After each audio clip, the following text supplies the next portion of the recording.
Teja, kot jo vsi poznamo, vrhunska športnica v celoti predana biatlonu. Kratka pričeska, naravna barva las, nasmejan obraz, skoraj vedno nenaličen.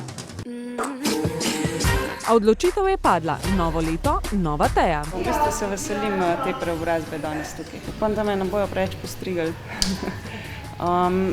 Pustimo se presenetiti. Jaz upam, da bo vse skupaj dobro izpadalo. Prepričati Tejo, da spremeni barvo las, je bil trd oreh, saj prisega na naravno.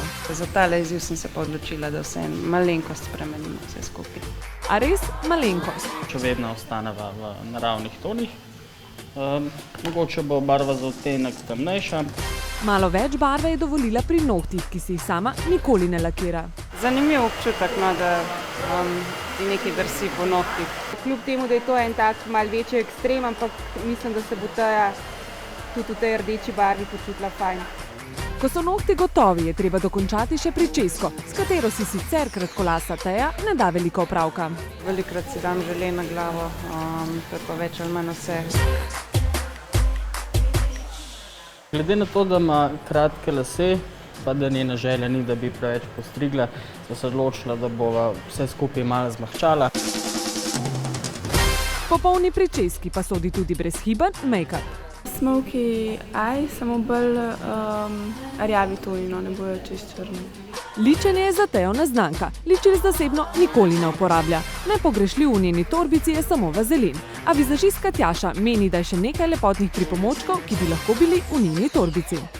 Vodoodporna maskara. Pa tudi kakšen vodoodporen puder bi lahko, če bi se odločila. Popolna frizura, popoln make-up in nohti. Zdaj pa Teja potrebuje samo še glamurozno obleko. Teja je v bistvu ena taka dama, ki jaz vedno pripisujem en glamur, brez nekega pretiranega, avantgardnega preizkuševanja. Tako da jaz mislim, da ta obleka bo zanjo ena najboljših. Že na prvi pogled mi je bila takoj všeč, tako da se že veselim, da jo oblečem, pa da me vidite v njej.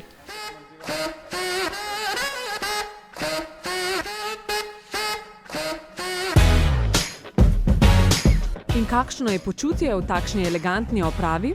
Kako drugače kot odlično. Se mi zdi, da večkrat, ko se bom oblekla v to, bolj me bo mikalo, tako da vaja dela mojstra.